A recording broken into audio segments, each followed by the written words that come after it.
I was on the parliamentary committee in 1986 that examined the then 1986 Social Security Act. I hated that act. I hated everything that went with it. It was the start of the destruction of our social security system.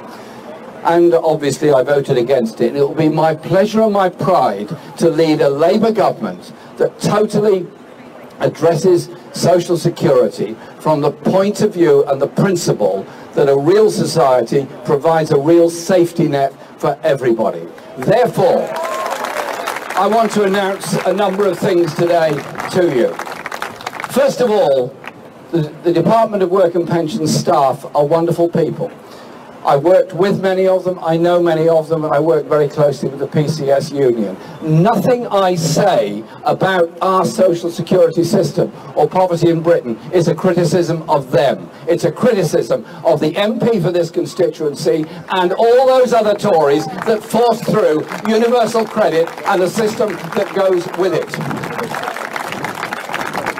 And so, first off, we will change the name of the DWP to bring back social security, real security for people.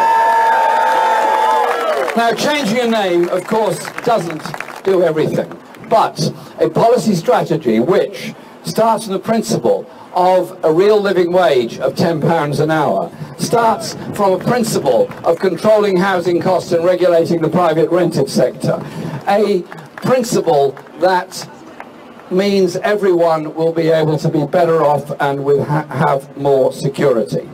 And so there's a number of things we will do leading up to scrapping universal credit in its entirety.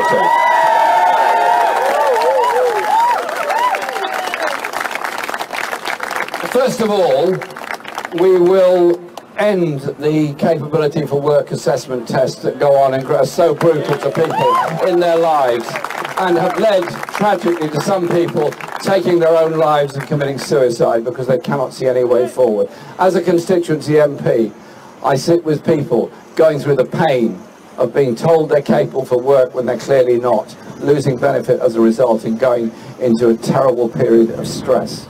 This is a deliberate act of government policy to achieve it. Secondly, we will end the bedroom tax because it is unfair, unjust and wrong and punishing of people. Thirdly, we will raise ESA by £30 per week in order to give people something reasonable to try and survive on during the period they have ESA. We will make the carers allowance the same as job seekers allowance and recognise that carers do an amazing job on behalf of those that they love, but they shouldn't be impoverished in doing so. Fourthly, we will end the two-child policy in benefit distribution. That will cost around £2 billion per year. Now, I'm sure the Daily Mail and the Express are already with their headlines, Jezza wastes £2 billion ending the two-child policy. Look at it another way. The two-child policy, where does it come from? Where's the mentality in it?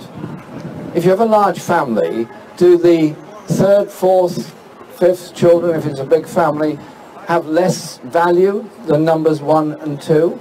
Because that's really what it's saying.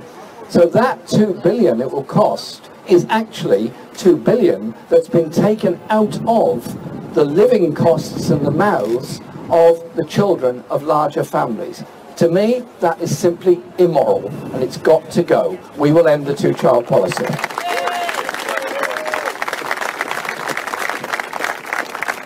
And our government will do some other things as well.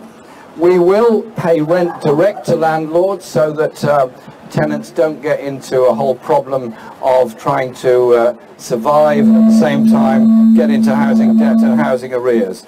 And we will end the sanctions regime as a whole and replace it with 5,000 benefit advisors coming into the DWP. The original Social Security legislation of the 1940s said it was the job of the Department of Social Security, as it then was, to help people and advise them how they go about things for the future. The 1986 Act ended all that and took all that away and introduced the current atmosphere and regime that we've got. So it falls to us, it falls to the Labour Party to do something very, very different.